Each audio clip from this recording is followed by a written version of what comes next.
What is up, everyone? Welcome back to episode 7 of the Non-Standard Podcast. That's right, we are on episode 7, and this has been an amazing journey. All right, on this one, I get into it with a great Rucking Reservist friend of mine, Gonzo. Now, he doesn't just cover the leadership philosophy that we hit pretty deep, but he goes into a couple of his own specific leadership traits that have helped him on his journey from starting off in the shipping company as a civilian, working through the reserves in the U.S. Air Force, and then also establishing ways to build relationships through pain shared is pain divided, grit, taking care of people, leading by example, all of the things we hear all the time, he exemplifies in everyday life. So just like I said before, if you hear anything that you appreciate or you think somebody could benefit from this, it's pretty simple. All you gotta do is share, save, like, comment, let us know what we can do to continue to provide these leadership tools for everybody out there. Thank you and enjoy the episode. All right, we're here ready to go with my man Gonzo. I'm pumped because right before this, you guys, he was like, I'm ready. You're about to hear some stuff. And I was like, oh shoot, okay, let's go. And just like I said in the intro, I have personally only known Gonzo for a couple years through our ruck marches we do together. And that's, I guess, my limited experience. And, we haven't had that chance to really bond. I say bond, like get to know each other, right? Like, where are you from? Do you have any family? Usually our talks are always leadership or something like that. So I always feel like I'm like, I haven't got to know him too well. But it's sort of just the way it is. We always just get into these talks on our rucks and they just go crazy, like random directions on what we're talking about. But today will be good. Just like I said in the intro, for those of you guys listening, we are going into the non-standard podcast of my sort of script, right? I'm going to ask Gonzo his 3 H's, which I've already told you guys before is a question that was brought to me for a leadership trait. Then we'll go into some of his background. He'll give us sort of where he came from, where he's at, a little summed up, and how that applies to his leadership. Then we're going to cover my leadership philosophies. We're going to dive into those. We're going to pick them apart. Then we're going to talk into a couple more leadership traits that you guys can apply to your life after this to help become a better leader. And then we'll cover a couple book recommendations. All right, Gonzo, you ready? Yes, sir. Let's go. All right.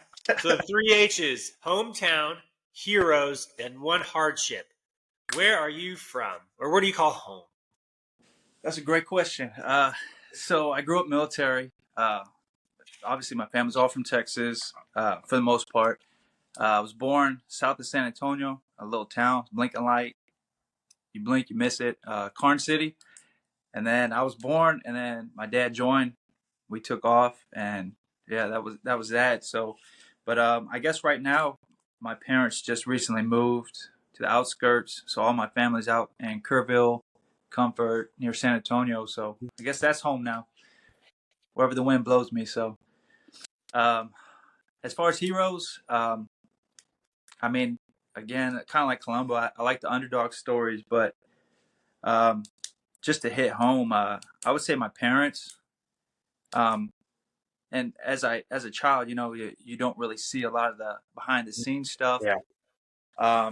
And just as I got older and started hearing where they came from and a lot of things that were going on, to see kind of the start and then the finish of where it started and where they're at now, it's a pretty good underdog story. So that really inspired me. And then next, I would say my daughter. I know that's all I really got. And it's been 13 years, just custody battle after custody battle. So to see kind of what she's been through and to have a smile on her face, just always happy, helping people. I would say, yeah, that's pretty inspiring. So for me, that would be my 2, outside of, Conor McGregor and all the craziness and, Mike Tyson and all these people. But I think it's important for parents to realize our kids should be our heroes. If we want to be theirs, they should be ours. And so, like, yes, sir. And it's not cliche for a parent to say, as far as like my kid, because they should be the reason we do what we do. Yes, And so, like, just like you've mentioned, like just what you've been through, it just brings it home even more on why she's your hero. And I think that's super cool, man. Yes, and then the parents are. You brought up a topic that I am just now realizing with my parents, the stuff they went through when I was a kid, I didn't even know about. Like my mom came over with my dad from Germany, had become American citizen. I never really appreciated that when I was, because this is like elementary school, middle school, when I remember having to study for history and go to the courthouse and take the test and all these little things that back then were just, I don't know, I just didn't even, like you said, it just sort of goes over your head. And I still haven't yet to talk to her about that today, which is what I like. And I've always wanted to have like my parents on the podcast to hear their story of the stuff I didn't even realize growing up. Yes, sir. And like you said, you've been able to witness that and talk to your parents about it. And I think that's something huge for a lot of kids they should do when they get older in life. Like have those adult conversations on like, hey, mom, what was it like when we were growing up? All I remember is going to school, coming home, maybe you making dinner, or you going to work, but, like treat me like I'm not your kid when you talk to me about your life, sort of. For sure. And then going into the hardship, man, I was talking to Columbo on one of the rucks recently, and I told him, I said, this last year is probably my best year I've had. And I mentioned to you, I know, like I said, my daughter always tells me, Dad, I know you're getting old because you start talking and you don't shut up. So I know, like that time I caught you,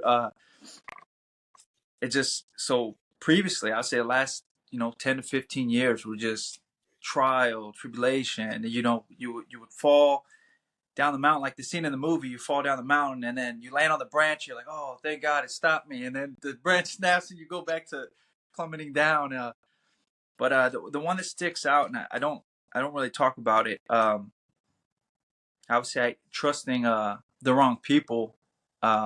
So I was just finished college, moved to San Antonio, left a little town, got a roommate. They were in the military. They were going to split. We're going to split down the middle, Well, I get in. We sign the leases. We go. They bailed on me. So then I didn't know, hey, I could have called and, got the money. But I grit my teeth, and I just got to work. And eventually, I'm trying to cover a 2-bedroom off of, a single income. And then money just started running out. Well, eventually, I'm robbing Peter to pay Paul. They cut the power. And this was in San Antonio in the middle of summer. So they cut the power, man. I'm living in this apartment. And like I said, do I pay rent? Do I pay the electric? Do I eat? And so I don't even know how long I did it, but it seemed like a lifetime. So summer at night, I mean, it was like 80, 90 degrees in the apartment. So I would get in the shower, lay towels down on the bed, and I would just, when I woke up because I was too hot, I would rinse off real quick, cold shower, lay back down. And then, like I said, I got going, I'm like, dang, and it just got worse. So working for a company I'll come back to, I don't want to say any names, but it's FedEx's #1 competitor, and I'll just leave it at that. And some leadership stuff. So, all right, so I'm doing that. I'm bartending. Money's even lower. So it got to a very humbling experience to where you would come in with your family and maybe, your son didn't eat all his food. And then when I was busting the table, to save money, if I didn't have money, I would eat the leftovers. So doing that for a long time, man. And that really that'll break your spirit. That'll humble you quick. So finish up there. It got worse. Got evicted. Now I'm living in my truck, and it just got worse and worse and worse. And I would say that was probably the lowest I've ever been. Which gets me to, where I am today. People ask me all the time, they're like, man, you just have no stop. You got grit. You just keep going. And you'll take on more activities. You'll take on more responsibility. And I told her, man, I've been at the bottom, been rock bottom. It fell out. I fell even lower. So, and I'm not trying to go back to that. And then going into, like you said, now I got my daughter watching me. So, yeah, you can't stop. Once you got kids watching you, man, you can't stop. You got to set the pace, man. And I just keep pushing it faster and faster. So So yeah, tell me about the reserves. So you are in the Air Force Reserves. Like, how did that go about? Like, I don't know. Like I just know you as a military person. But for those of you that don't know, the reserves, and you're a traditional reservist, right? Or are you uh, a? one of the Or, active reserve technicians. okay, so the So art, I think, is yeah. Okay. yes, sir. So it's sort of like you're a full time active duty guy, right? Or Yes, like, sir. So Monday through Friday, in a WG11 position, um, wear the uniform like everybody else. I get paid just a little bit less. And then I still have my obligation on weekends, and then the summer, the 2 weeks, 3 weeks in the summer. So Monday through Friday, civilian status, doing the same job I do as the military guys, and then once a month I go on the weekend, and then summer, or they let me pick, but since I live close to the base, I just pick, you know, 15 days out of the year where I come in and I'm in a military status. okay. We got Sorry, some. my dog is literally on my table right now, which is ridiculous. Get down, fool. I was like, how can I do this quietly and kick him off the table? Get down. Um, okay, cool. So yeah, so for those of you guys that are listening, the military isn't just like you come in, you do the job all the time. There are different services for it, and like he said, as the art in the reserves, he still has his weekend duties and as far as his other duties. So that's how we met, was going through the military. So it's always good for me to hear sort of that background of where you came up and to get that going. So if there's a quick leadership lesson you have off top of your head to throw one out there, what do you got? It can be in the past, maybe from the civilian world or something, or as you transitioned into this life in the military. I don't know if you had any previous experience in the military or what you knew about the military, but Sir. how did that all sort of tie in? So going back to that company that I worked for, you have your, I don't want to say the company's name, but you have the hourly employees, Yeah. and then you have the supervisor side of the house. So Mm-hmm. I worked for the company. Like I said, it's FedEx's main competitor. Loading trucks, loading airplanes, eventually built into delivering. So wore a little brown suit, ran around town. Here's your package, going crazy. When you're hourly employed, man, they take great care of you. Okay. Couldn't complain. But when I got into supervision, that was a different story. You're no longer protected by the union, and it's every man for himself. So it got very cutthroat, backstabbing, just chaotic. And there was a lot of poor leadership. To be honest, there was no leadership. Out of Gotcha. like I said, I was in San Antonio. I'm in a huge hub, hundreds of people, maybe thousands. So the supervisor positions, each section had one, and we had just tons of sections. So out of everybody, one or two guys stuck out that they took care of their people. So that's one of the things I learned. So I had a lot of bad leadership, Mm-hmm. no leadership, I guess, models to look and be like, dang, I don't want to do that. And then I had the two who took care of their people, um, before shift, come in, bring breakfast, or hey, you were a couple minutes late. I'm not gonna get you fired, but hey, show up, let's do this. So I think that's where I picked up the taking care of your people. That's important, and Yeah. leading by example. So like I said, I'm a supervisor. I'm doing my thing, and I stole these two. Obviously, they weren't my ideas. I lived it, so I was like, you know what? Any chance I got, I'd bring my crew breakfast. If they're like, hey man, I'm running late, they would shoot me a text.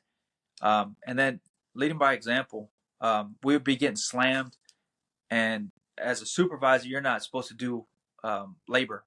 You're supposed to just Oh, okay. direct people, but roll my sleeves up and just start moving packages, putting stuff. I would see, oh, hey, you're getting slammed right now. Let me run over there. Let me help you out. And you just run around like a chicken with your head cut off, just helping anybody, everybody, and getting the job done. And it started off rough, but then as I started applying some of these leadership techniques, tactics that I was learning from just the surrounding, um, I ended up, like, my career just kind of shot. And I think that brought more heat on me as it ended up getting even crazier. And it's kind of the reason why I was in the position. I started throwing up, the company keeps statistics on everything. Okay. So you're driving, how many stops an hour you're doing, how Hmm. many packages you delivered. Same thing when I was a supervisor. They would keep tabs on how many packages ended up in the wrong truck. And for my area, like they keep ratios and all that. The regional director came down one day and was like, Gonzo, like you're in emails, bro. What's going on, man? He's like, dude, you just got some of the best numbers. I just told him. And I like to say I'm not cocky. I'm confident. Yeah, yeah, And I yeah. was confident in my team. It wasn't me. The team made me. And those were their numbers, not mine. And he asked me, he's like, man, like, what are your future goals? And Okay. he just was blown away. I was like, sir, I'll be honest, man. I want your job, bro.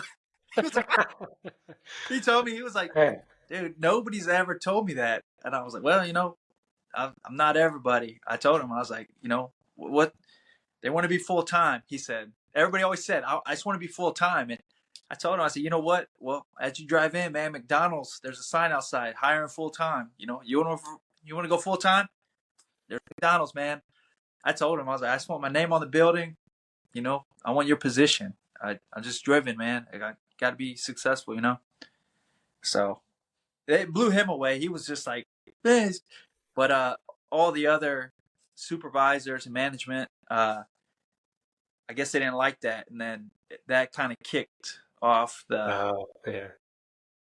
I don't know what you would, not hazing, but Yeah. it started like a lot of weird things started happening.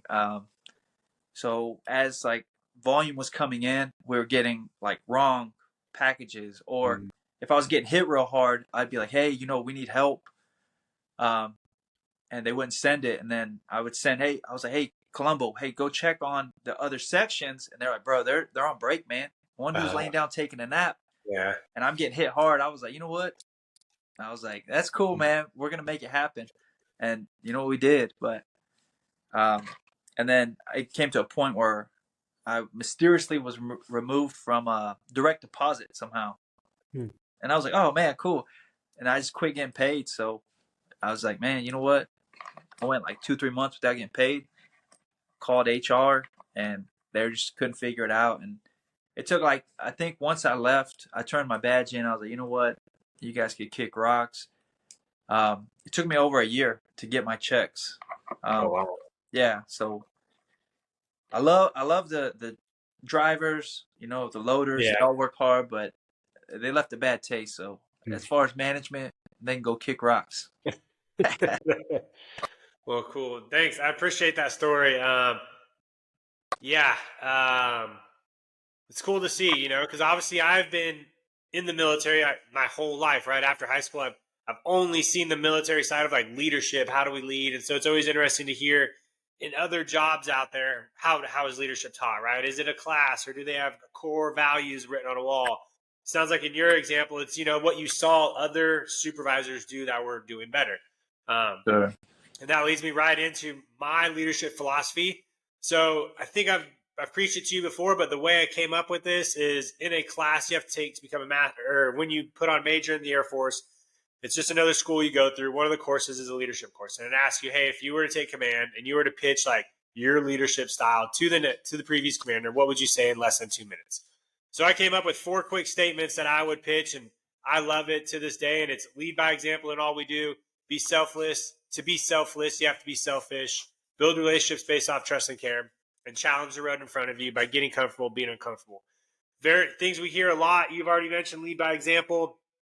And I use them in that order. So to be selfless, you have to be leading by example, right? So you can't just like skip ahead to build relationships off trust and care.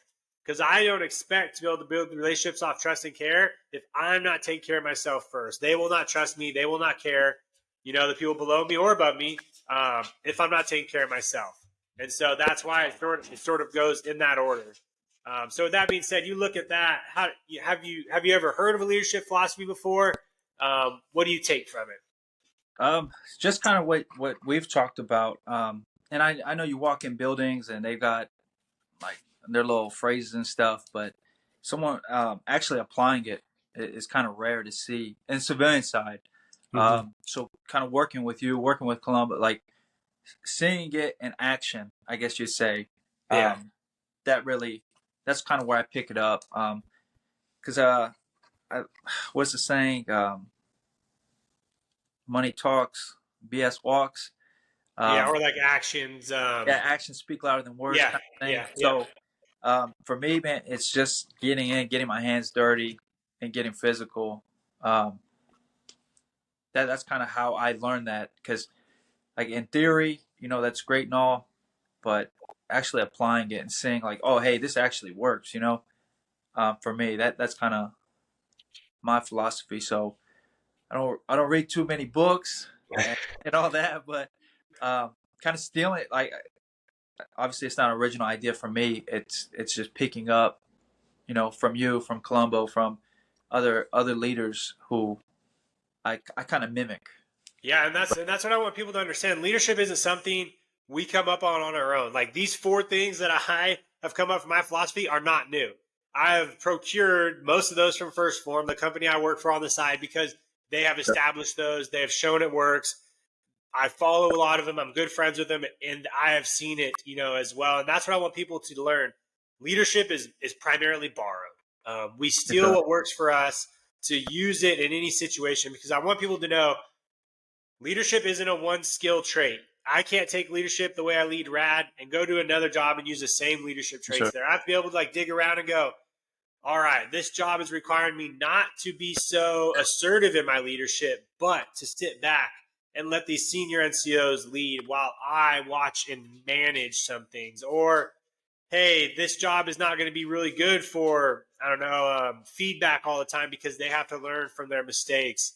And so the more we talk about where we get them is perfect, because a lot of people think when, like, for instance, let's say you get in the reserves and you have a new airman and you're like, hey, I need you to go become a better leader, which is usually what happens, right? And they go, oh, I need to become a leader my own way. That's what most people think. Like, I have to develop my leadership traits and become a better leader my way. Instead of like you going, hey, go read this book, go follow these people on Instagram, go watch these people, watch how they do it. Take away what you like from them. Because most of us can say, hey, Gonzo, who's your worst leader? You could probably rattle off like 5, right? Because that's just what we have ingrained in our head. But if I were to be like, who's the best leader you've ever had? It probably takes a couple more potatoes than if I were to tell you who's the worst leader you've had. Um, and so that's just a thing we put up with. And sometimes you have to take what you didn't like from somebody to use that tool later on down the road. Yes, sir. I Yeah. would say I think for me that's I've had so many bad management leaders, experiences that's kind of what find like I would say trial by fire. Yep. It's just like, man, like if you told me civilian side name, at least one. And you don't give me details, just give me a name. It's it's gonna be slim to none. It's gonna be Yeah. real hard. Um, and then obviously, military's not perfect. There's been bad leaders, good leaders, but I think it's a whole different ball game on the military side. With the training, with your exposure, it's kind of what the military set up to operate off of is leadership. Well, Yes. civilian Yeah. side, Yeah. it's Yeah. not. It's just like a free for all, I guess. If you will, there's no stability. There's no, I guess, uniformity kind of thing. Mhm. No discipline. So I think it's a different ball game. But and then obviously, like I said, I am on a WG11 status Monday through Friday, unless I'm activated on orders and things like that. But still having that tie to the military, it's still, I wouldn't say it's completely civilian sector, but it's just kind of like weird in between. So yeah. But as far as what I do for the military, it's just a blur now. After jumping in with you guys, people give me a hard time. I'm always with the Army. They're like, "Why don't you just go join the Army then?" Or then going with the Marines, like, "Why don't you just join the Marines?" Or like, "You're never at our shop." Like, so I just kind of have my hand in everything and kind of run around. It's kind of chaotic right now, but in Yeah. a good way. So But I think you're in that phase where you're in that phase of soaking it in, You're in that phase of gathering as much leadership experience from different places as possible to where you're not set on that one, like job or one focus area yet. You're just, you're learning, you're growing. So you're like, I can pull from the Marines, I can pull from the Army, I can pull from my rad people, I can pull from these people. And then a couple years down the road, you'll be able to be like, okay, I've taken all that in. Let's breathe, maybe relax, see what I can do next. So let's talk about, I always want to talk about build relationships based off trust and care. What does that mean to you? What have you seen before? How do I teach a young person how to build relationships off trust and care? What are some basic things they could do? The only thing that really comes to mind is building relationships off trust and care. It is going back to you guys doing the rad thing, getting out there, knowing, hey, if obviously life happens, but if you're going to be there, you say at 6, we're going to go rock, and I can trust that, hey, I know you and Columbo are going to be there, unless like prior, like, hey, man, I got to take the kids or, and then doing all this hard stuff with y'all, knowing that I can trust you guys, that you say you're going to get my back. I know you got it, compared to someone maybe at my shop, day in and day out. I see them, but we don't build that trust, I guess. Yeah. I feel like we built the trust in doing all these hard things, Yeah. like the Gaff B, like you guys are there, like cheering me on. Like, I feel like that's kind of, what is it? Like forged in the fire. Yeah. No. Yeah. Iron type of thing. Yeah. And then, y'all taking the time, to like the care side of the house, being able to reach out, hey sir, I need your help with this, this, and this, like this pugil stick tournament thing, hit you up, and you're like, hey guys, like we'll get it done. I got your back. So I think with the trust and care side of the house, I think that's very important, in leaderships and, just building these relationships. But as far as pushing it to some of the younger airmen around me, I would say getting them into a program like RAD, getting them on the rock so we can, trial by fire. Because I mean, you could talk about building trust and things of that nature, but I feel like that it's better when it's physically done, it's physically built. Yeah. More than words, Yeah. There's a couple sayings that come to mind, right? Weak times create tough men create weak times. There's that saying that sort of goes out there. And that's sort of, I think, where we're in now. We are in the generation of, there were the World War II, they built tough men that were probably those like boomer generation people talk about. Now that boomer generation is not in a tough time. So the result has happened to be weaker men. It's just out there, right? Like, to be masculine or just strong or strong-willed or confident is like, it's weird now. And we're going through that time where I think we're in a shift of bringing that back. We've seen to build relationships. Some people call it trauma bonding. I know that's what some like the Army term used because they ruck so much, but they talk about bonding off of it. In the Air Force, for those of you guys that don't know, listen, the Air Force doesn't ruck. They don't do a lot of physical things. I'll just say that first. We have seen in our small population doing those hard things through sweat and tears and exercise has made us closer. And in return, if we're closer, we work harder together to get the job done right. It's like this big circle of just like life.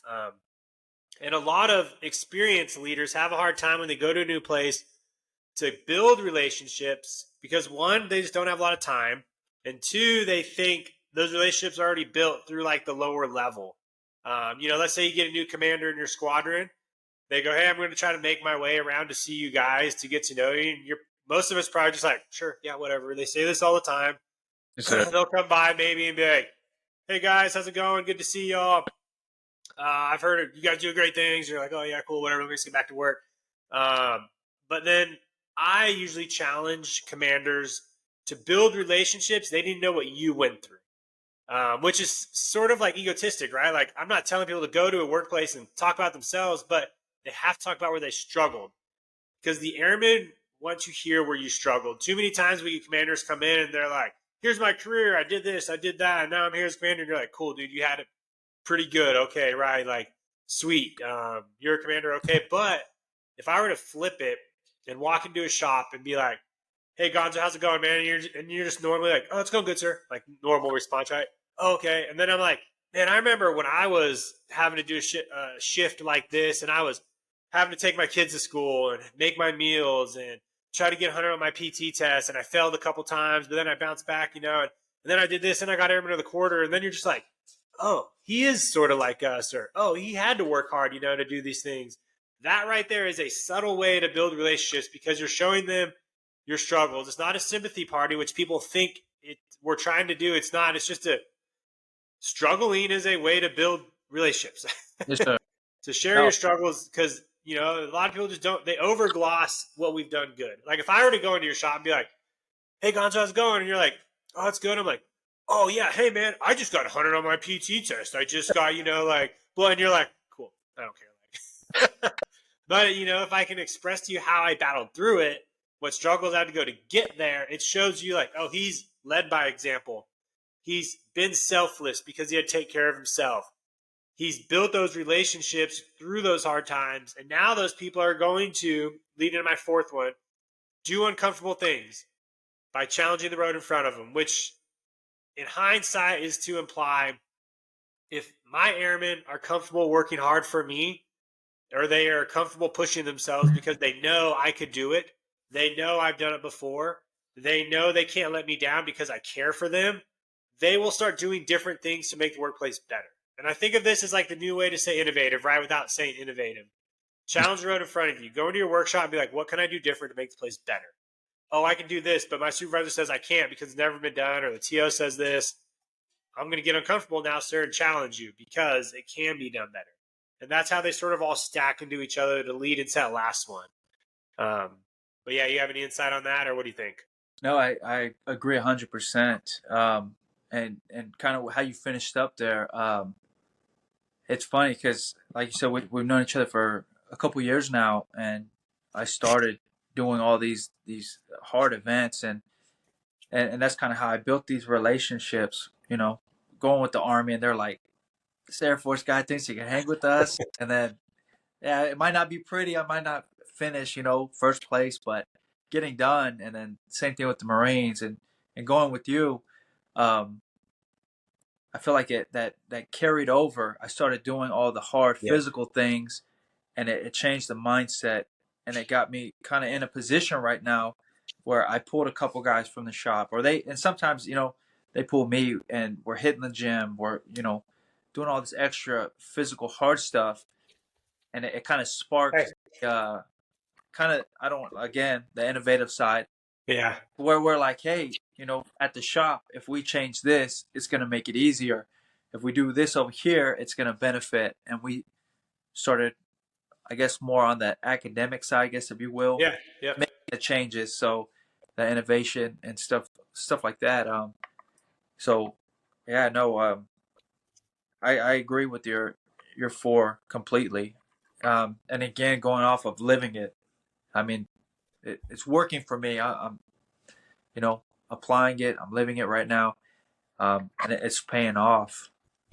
So again, I can't thank you enough because if I didn't ever show up to that meeting, I'd probably still be in that little slump I was in the last 10, 15 years or however. I just quit counting. It's so long. So um, no, I think making the physical changes spilled over, and it started changing all other aspects of my life. So I think Yeah. it's important to be challenged and to push yourself to the limits.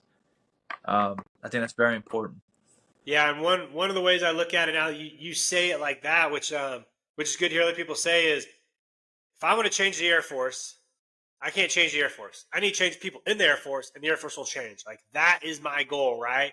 So I can't come into a workplace and tell you guys what to change. I can't be like, hey Gonzo, I just walked into your weapons shop or your mud shop. I don't like the way that equipment is ran over there. I need you to make that better.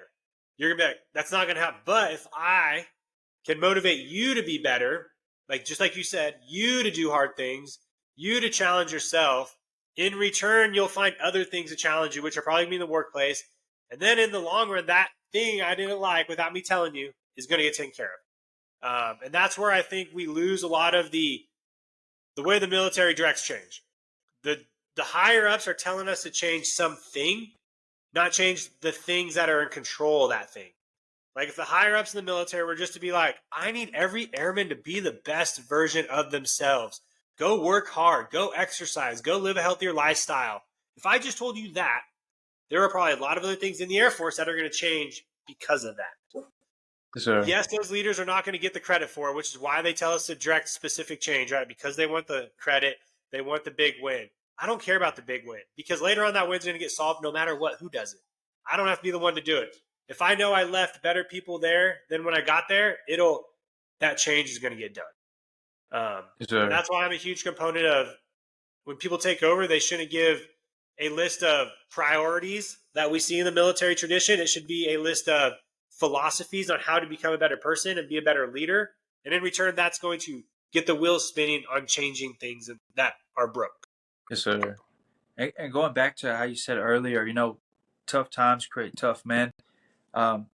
Seeing this newer generation, I can't speak for, the boomers but you had guys trying to join at 16, 15, 14, to go fight. And obviously the mindset isn't that now. Everybody wants to just the easy way, easy way, easy way. So I would assume, looking at some of this old school mindset, because, even back, don't want to give my age away, but back in the day, at school we had PT, we had, athletics. You were just always kind of doing something physical, something at the time that was hard. Now you got to drag people, you got the emails. Hey, sir, here's a new rad member. Here's a rad member. And getting people to show up. And, again, like we had to change the tactic. We're going for a walk for an extended duration with a certain amount of weight to trick people because, everybody just wants the easy way. And it takes a lot of work now to get individuals to push themselves. And I'm seeing the change. Like you said, I feel like everything's kind of shifting to where, like, I guess toxic masculinity is kind of, the title's going away, and now it's like, hey, that's not actually toxic. It's just what men are supposed to do. You're seeing that shift, and it's growing. Like the McMap stuff. I was having to bribe people. Hey man, I'll give you $20 if you show up, bro. Like what? And now I got like people just, hey, you're that guy, right? Which one? The rad? No, the other thing. They're like, the fighting stuff. Yeah, that's me. Okay, cool. Hey man, I got me and 2-3 buddies who want to come. All right, let's go. A year ago, that was a different story. It was always me and Colombo, me you Henley, me you. Yeah. The shirt was showing up. Like it was always the same few faces, but I feel like we're building up that momentum. And just hearing the same few names over and over, word got around base, and now I feel like it's picking up that momentum. So I think we'll see a lot more shift. Obviously, we'll start seeing the physical, the fitness side building, and I feel like that'll push these individuals to make the necessary changes in the other aspects, like we said, whether changing at the shop, changing, technical data and all the academic side. And so, yeah, I think we just had to plant that little seed, and I think it's growing. So, yeah, I think we also set false expectations on how quick we think things will happen. I've learned in my past 3 years of my journey, anything less than a year is too short to expect things to happen. Yes, sir. Like you've seen rad, we've technically been doing rad for about 2 years. I think we're going on 3 or whatever. But, it hasn't like blossomed like we thought it would the first year, the second year. But I think a lot of us put a lot of false hope on how quick things are going to blossom based off of us just doing it. And I think that's helped me sort of establish some of the things I want to do in my life is understanding, okay, this isn't going to happen in a year. This isn't going to happen in a year. But I have to do it for a year for it to continue on. I can't just be like, go do it a couple months and then come back and, it's all going to get done. That's the hard part for leaders is to know they still need to do it every day. Yes, sir. Even though there's a concept out there called the 30-60-90 philosophy. We use it in the First Form community. When you look at it, takes 30 days for you to see change or to like build like a habit, 60 days for you to see change, 90 days for them to see the change. Now you multiply that in other aspects of life. Let's say it's a job, right? Yes, sir. Maybe it's not 30 days, but it's 4 months for you to establish the habits of that job. And then a year for you to see the benefits from that job. And then 3 years for people to start asking you to join your team or to use that product, like that is a concept a lot of people have to realize. People don't care when we start something because they think we're going to fail. That's just the way society is. Society is expecting everybody to fail. That's why weight loss journeys are so hard, because a couple days into it, you're going to be like, oh, why are these people telling me I'm doing a great job? Because they don't care. They are waiting for you to stop and quit. And then they're going to tell you, oh, it's all right. Like that was hard or you did good. But if you keep going, they're going to get quieter. It's going to get quieter. And then after time, when society or your family, usually the close people next to you, go, dang, he's for real. Like these rucks, he didn't just ruck for a month. Like he's been rucking for 3 years now. Maybe now I'll ask him how to join them. And then you're like, bro, I've been doing it for 3 years. You're just now asking me how to do a ruck. But that's a mentality we have to have as leaders. Like, we can't expect the change to happen just because we're doing it really quick, because they're not expecting us to do it forever. Yes, sir. It's funny you say that, because I was just thinking that the other day, because some of the kids in my unit in the shop, they were like, man, like I told you last year, I won every major annual award last year for us, and then they were bringing people down, and I told them, I said, man, I'm at like 6.5 years. I was like, up the first 5, I hadn't got a coin, I didn't get a medal, I didn't get anything, and I wasn't just hanging out twiddling my thumbs. Yeah, I was busting my butt, and it took 5 years because I was like, man, I finished, like you said, I finished 1 year, 2 years. I'm like, look at my ribbon rack, like 2 ribbons, like what the heck's going on, like, and then I lost sight of it, and then I quit counting, and then yeah, you just put your head down, you go to work, and then eventually someone caught on, and then they make a joke all the time, kind of like the poster boy of Rad. They're like, you have more foreign decoration and medals than you got American, and you got more badges than this, and they were just like, and it's funny. My unit I walk in with some other certificate or some other, badge or whatever. I did the Arctic course, so I got like the certificates, and they're just like, I walk in on Monday, hey, here's all my Arctic courses, and then Wednesday I walk in, here's my Marine instructor cert, and then the commander's just like, dude, what are you doing? So it catches fire, which he just actually took off to Barksdale last Friday. He told me, so he's like, hey, I know a guy who's looking for a rat at Barksdale if you guys want to come out. But yeah, no, I think that's key. I don't know, very parallel a lot of the philosophies. And again, I mean, I'm picking up a lot from you, so that's probably why. But just as far as living it, I feel like, a student-teacher relationship. Like you said, we've been here how many years? And I've been walking, living, breathing stuff, and it's paid off for me a lot. So that's good. I can't thank you enough. Nice. All right, so let's hit a couple outside of that. You've already mentioned take care of your people, which I think is a huge one. That sort of goes into building relationships off trust and care. I tie those together because if I'm taking care of my people, I'm building relationships off trust and care. What other ones do you have in your hip pocket that you like? I don't know if you have the list, but what else do you see out there that have worked? That you have that you want to throw out there for people? No, again, I see in the list, I just laughed. I was like, man, this one.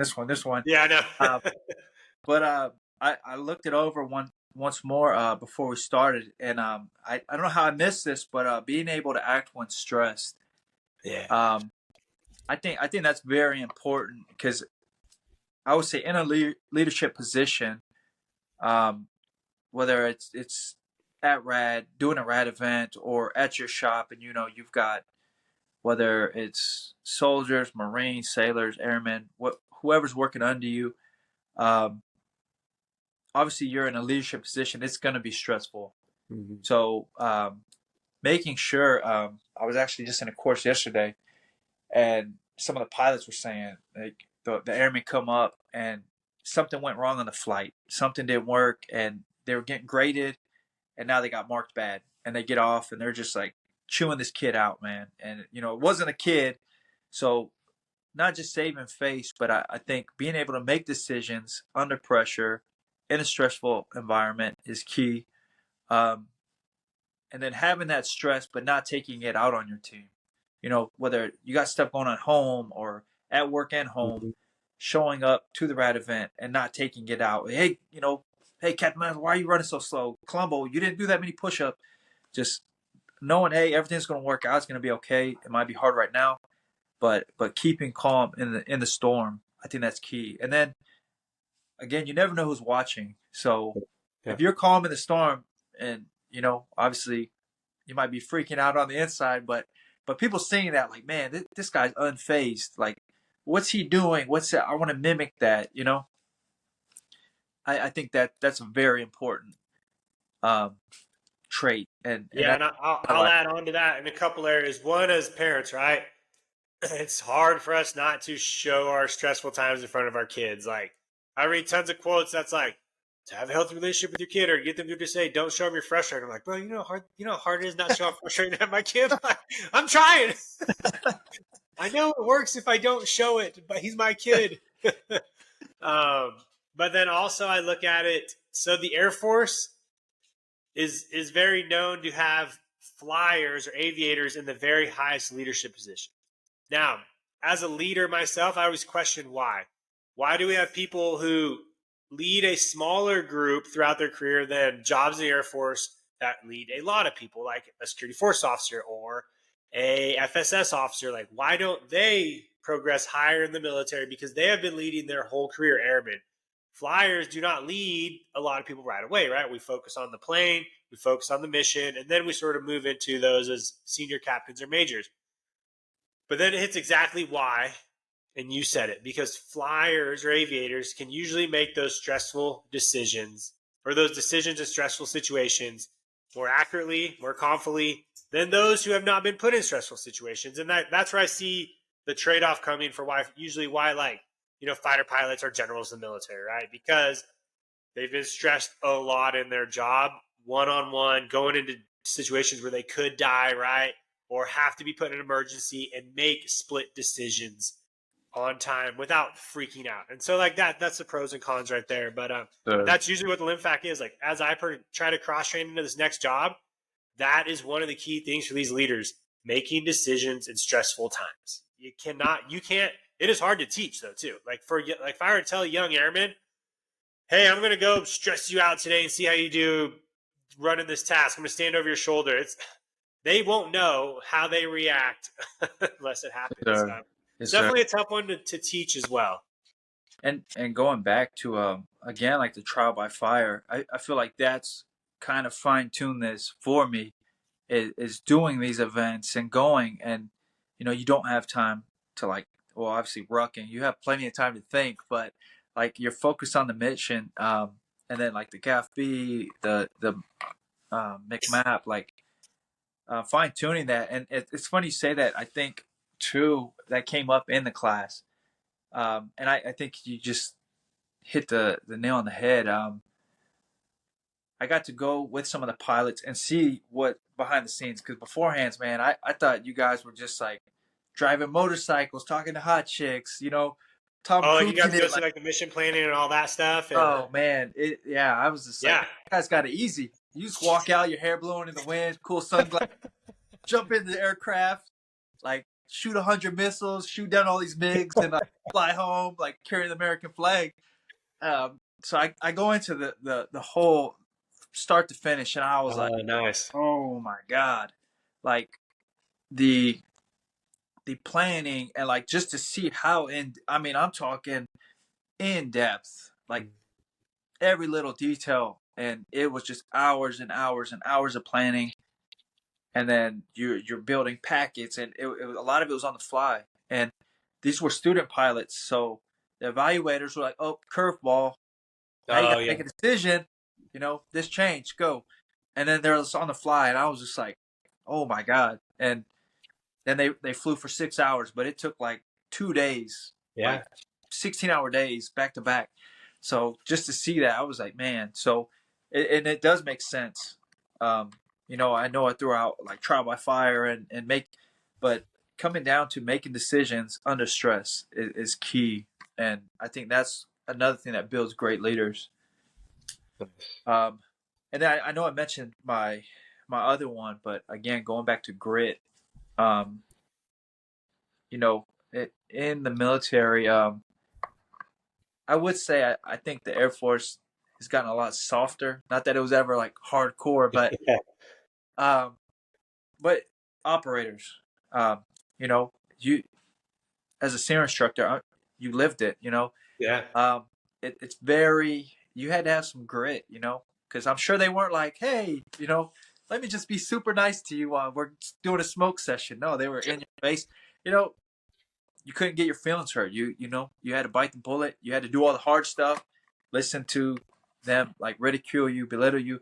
You couldn't just like get your feelings hurt and get up and go. So I feel like having grit is very important too, and being an effective leader. Um, by gritting your teeth, whether you roll your sleeves up, do all the hard stuff, or you're catching a lot of flack from leadership or whoever, and then tying back into operating under stress. So those go kind of hand in hand for me, but um, I feel like having grit. Yeah. Grit's a good one. It's it's hard. Grit is hard. But that's why I like it, because when somebody has grit, they're pretty close, to like taking that next step, like if I see somebody with grit and without grit, it's usually a huge difference. Like I can Sure. tell in a split second if you have grit and you don't. Yes, sir. Hey, we're going to PT tomorrow morning. We're going to run 5 miles. Oh, I'm sick. No grit. Okay, grit. Like that is that simple. Like, or like, hey, like you have 5 tasks to do today. Okay, cool, sir. It's going to be a little bit longer. Grit. Oh, no grit. Like, cool. Like that's I can tell when you have grit or don't have grit. Building grit is hard though. Yes, I think sir. for this young generation, building grit is hard. That it has to be though. There's no such thing as easy grit, right? Like Yes, sir. No, 100. that's just being easy and soft. Do hard things to build grit, but yeah, those two are really good. No, and going off what you just said, I like to walk in to the gym and you'll see someone they have the PT test statistic. You just see them over there's like, okay, if I do Oh yeah, if I do 6 push-ups, that'll give me a 75. Cool, yeah, yeah, let's go. Like, why don't you just max out everything? yeah. Or I just started last week. My PT test was Friday. I was like, and two, going to the mission, and this new generation, like you said, hey man, we're gonna have long hours, and it's gonna be more coming in Saturday, the weekend. And you just see these kids like, oh my Oh god, yeah, and again, I think it's a lack of experience because I'm like, man, we have some Red Dawn type stuff where China oh rushes yeah, on from the sky. Like, you can't like, hey guys, I only work 8-hour days, okay? I'm off all weekends, bro. It's not gonna work that way. Like, so again, this new generation, I feel like a lot of them are gonna be in for a rude awakening if we're called to action. yeah. I hope we don't, but I think it's gonna be tough. And I think it's gonna open a lot of people's eyes. So, um, I think too. Also, the another one I liked was pain shared is pain divided. Yeah, Um, yeah, and I just pain in general. I think when you're with a team, and I kind of saw this during the Marine course. Um, Walked in and everybody looked at me and they're like, "Hey, homie, you lost? This is a Marine building." And I was like, "Well, I was told to be here, 06." Uh, I mean, they straight in, dove right in, just off the jump. You know, class started 07, and it was here's your gear, let's go. And it was just, 10 to 12-hour days, and it was just physical. I mean, 2 PT sessions a day. It was fighting, it was PT and fighting, and then there was somewhere in there, it was a quick lunch break with a little bit of academic stuff. Um, and it was just back to back, like 15 days. And day one, I on a scale of 1 to 10, I was probably like a -5. They were like, we don't want this guy. But when I finished, I mean, I still talked to a lot of these guys, um, and just going through it. Like I said, it wasn't easy. I mean, some dude broke his ribs. We had like early stage kidney failure, heat exhaustion. Um, yeah, I think just going through that and suffering, together, it united us. It built us up, and then it was um, like honorary Marines. Like they kind of like Yeah. pulled me in, and you just build that bond. And two, I think that kind of develops you as a leader as well, because um, just building that. Like I said, I'm not a Marine, but them coming to me like, hey man, like, hey, we need you to teach some stuff. We need you, to help lead the next class. Like, um, I felt like not only did that kind of fine tune some of my leadership, but going back to building the relationships and stuff, like it's like a web. I mean, it's not linear. I think leadership is just always going to branch and come back in full circle, and it's just tie everything in. But um, now I think for me the last one was pain shared is pain divided, and I could do spin-offs on that. Like, I mean, leading by example. Yeah. Because a lot of people think too, going back to the UPS thing. Oops. As I'm going to tell you what you're going to do, and it's not going to be easy. It's going to be hard, and I'm just sitting here giving orders, giving orders. I think you gain the respect, you gain a lot from your team when you roll your sleeves up and you share in that pain and the suffering.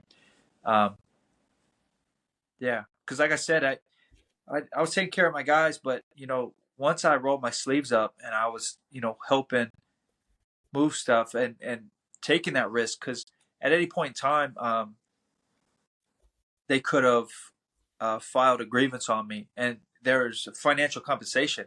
Hey, you filed a report on me because I was touching packages I'm not supposed to. Hey, we're going to cut you a check for $200-300, and then eventually I get fired. So my team having my back, like, hey, we saw you, and for the last 3 hours you've been working. That's a big check for somebody, and for them to be like, hey, I'm not gonna do that. I'm gonna let you keep your job. I'm gonna get your back, you got mine. So yeah. That's good. Yeah, I like the pain shared, pain divided. Because it also goes into like when there's a mistake, right? Like it's hard for it's hard when we put the blame on one person or we take the blame ourselves. But if I can divide the pain and share the pain between my team, it helps me understand it was just my fault. Like we can all work through it together. And so understanding that a team can share the pain, even if it was one person's mistake, they can help distribute that pain. It just makes that team work a little bit harder. Yes, sir. Yeah, you just jogged my memory. A story I got in basic. So um, back in the day, back in 2010, I tried out for special forces. I was trying out for SAL-T, and pretty much our whole flight was CCT, SAL-T. I don't think there were any PJs. I think we had a couple SEER guys, and we had like 5, 6 guys who were, going to Intel or whatever. But one of the guys ended up linking up with a guy from the flight across from us, and they, I don't know what they were thinking. They were running down the stairwell, and there was a female flight below us, and they kicked the dustpan and called them some names and stuff. And obviously, yeah, we got lit up for that for a couple days. And for other purposes, I won't have any Freudian slips, but I'll just say, yeah, we got hazed by the instructors a lot. and they were looking for a name. Uh, They knew who did it. I yeah. forgot. Like when you're in the stressful environment, you weren't thinking, "Hey, dummy, just go check the cameras." But also, you're not going to call your instructor a dummy. But yeah, we got Hayes for a couple hours. Like, hey man, we want a name, and the they took the passes away. I mean, we're getting ready to graduate. Took passes away. The weekend, the families were flying in. You were just gonna hang back. No one was gonna see your families. And I won't say names because some of my boys still we follow each other on social media. But we got guys crying. They're like, man, my family's coming in. I'm not gonna see them. They're like from up north and stuff. But it was funny because yeah, I wrote a little note. Hey, Sergeant so and so, me Gonzo, I did it. Um, and my boys were like fighting me. They're like, no, Gonzo, don't do it. But I'm like, dude, I'm from the area, man. I won't see my family this weekend, but I'll see them Monday. Once I finish. But yeah, no, I don't know what. That's a funny story. I actually was telling the kids at my shop the other day. Yeah, they were like, we know you didn't do it. They pulled me in the office and Yeah. I got beat up a little bit, but they were like, yeah, man, I lost honor grad. They're like, you lied to us, so we can't give it to you. But just getting that respect too, because they all came out. They're like, yeah, cool. We're not going to keep you. You can Yeah. go spend time with your families and stuff. But yeah, a lot of the dads came up and were like, hey, man, we got a lot of respect for you, like for taking the heat and taking the rap and stuff, and kind of yeah, you saying that the pain part, man, it got flashbacks. It's like, God dang. Oh man. But no, sharing that pain because again, I mean, this is back in the day. I don't think anybody's gonna get arrested. They're probably all retired now. Yeah. Yeah, they were like smoke sessions. They did the bathroom stall thing. We all had to get in the bathroom. There was like 76 of us, and like squeezed into 3 bathroom stalls, and like we're just in there. I don't even know how long. Oh Like nobody man. had That's watches. funny. They came in like, hey man, that stall's closed. Y'all better fit in those too. So they were like, we all squeeze in those. Got someone like breathing on my neck, crying.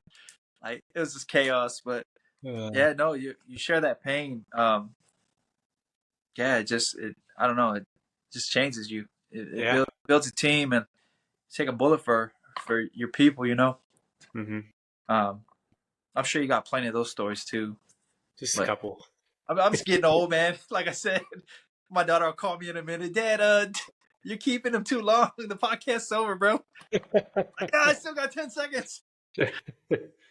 Oh man, don't worry. All right, let's hit this book topic. What book? The guy that doesn't read a lot. What book do you got for us? Um, so I just ordered it. That You Can't Hurt Me. Yep. Just going off the title and hearing you guys talk about it. And just David Goggins' story. Just hearing clips of him and stuff. Yeah, like that man will get you motivated and get you out of bed at 3 a.m. to go for a run or do some push-ups or something. But just kind of seeing where he came from. Yeah. That's kind of what was driving me. Um, I think you can motivate your people with saying some stuff, but I think going back to kind of like the trauma bonding, I think when you experience trauma, it changes you. Maybe Yeah. not necessarily for the better all the time, but going through hard things, and not just hard events. I don't mean like rucking Yeah. but just experiencing like I would say traumatic events in life, at home, childhood. I feel like that kind of you'll hit that fork where it benefits you in a good or a bad way. And I Yeah. think a lot that's what makes a lot of great leaders is Hmm. like it breaking you down. I mean to nothing, and then you have like just a clean canvas, and you get to put all the pieces in there and make this masterpiece. Now I'm not saying I'm some amazing perfect leader, but I think that's kind of what helped get me to where I am today.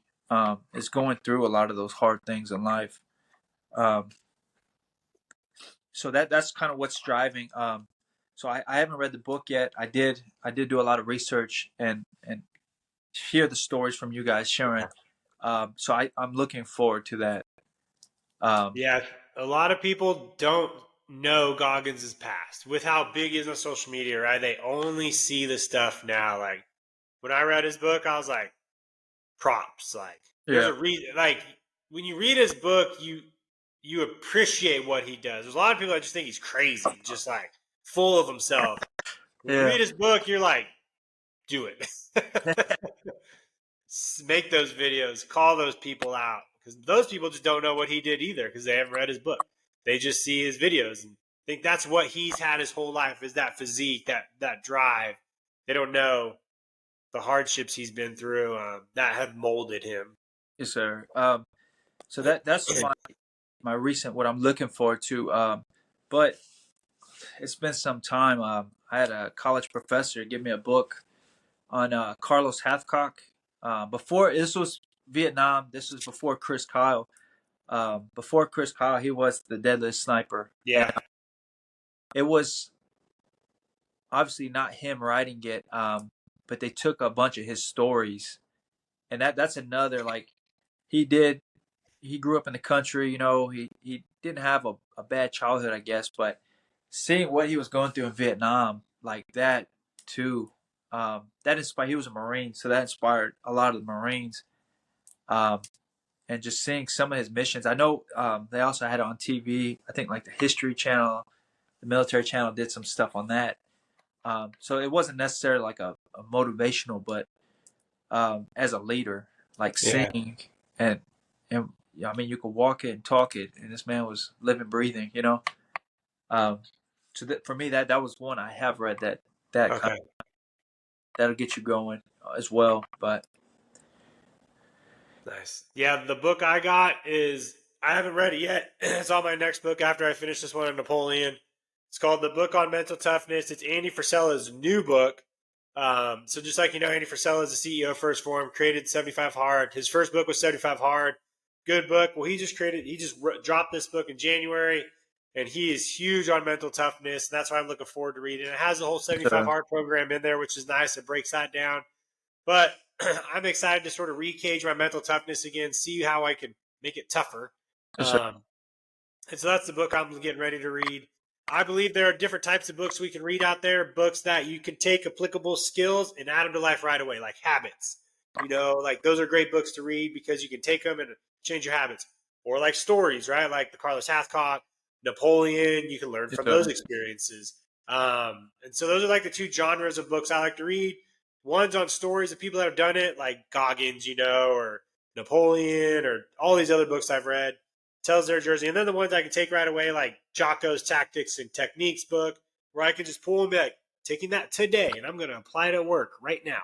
So those are the two forms of books I like to read. But yes, sir. No, it's funny you said it because I've seen a lot on Napoleon lately, and with that, Alexander the Great came up the other day, and I really liked, and obviously I haven't read any books on him, but the movie.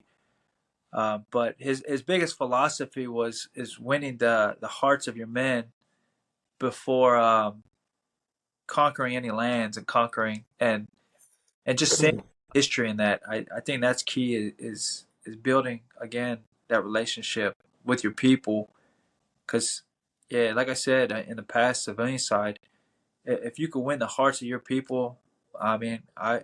A lot of the jobs I worked, mostly it was men, but some of them there were men and women. If you could get them to follow you into any, I mean, look at Alexander the Great. I mean, they're on horses fighting these guys on yeah, elephants and stuff. yeah, Napoleon was the same way in his book. That's what they pride him for is he was able to. He went on the lines with the soldiers and fought with them, made up awards for him, so they feel appreciated. sir. Yeah, No, I think you can you can get people to get your back no matter what, yeah, outnumbered or not. And again, going back to just you guys, they're leaders who, I mean, you could tell me we're going to go to, crumble cookies and eat a cookie eating contest. And if I don't have any respect, I'm like, ah, man, I'm good. That sounds like fun. I would love to do that. But, you're just not somebody I really associate or, yeah, want to be around. And then you got leaders who like, you, Colombo, and you guys are like, hey man, it's like we're going over this hill. We're outnumbered 10-1. It's like, let's go, man. I got your back. You got mine. Let's do this. So yeah, no, I think we covered a lot of good topics, and again, it just always tied back in, and you can't have one without the other. Yeah. But yeah, I think at the end of the day, for me, I think taking care of your people is key, making them, appreciate you, and I think that's kind of what has made my success, I guess I could say, is having that. Nice. Well, cool, man. That's good, man. Solid hour of just grinding and crushing it, man. I love it. Do you have anything last minute? I'll obviously add just your real quick social. I'll add that in the notes at the bottom so people can reach out to you if they have more questions later on down the road. I'll drop the book in as well that you recommended. But yeah, is there anything you want people to leave with before they head on with their day to become a better leader? Man, I just would tell them, just live it, man. Get it done. Roll your sleeves up, get to work. And again, man, make sure you take care of your people. Yeah. I know the listeners are like, what exactly does this guy do? We're an Army, Marines. But yeah, that's what your title is going to be. It's going to be Army, Marines, Air Force. He does it all. where does he work? Or like, what does he do? They're like, this is what my taxpayer dollars go to. This guy. No, but again, I can't thank you enough. Thanks for having me. And yeah, like I said, just get out there, lead by example, do your thing, man. Perfect. Easy enough. All right, y'all, you heard it here. Go lead by example, do your thing.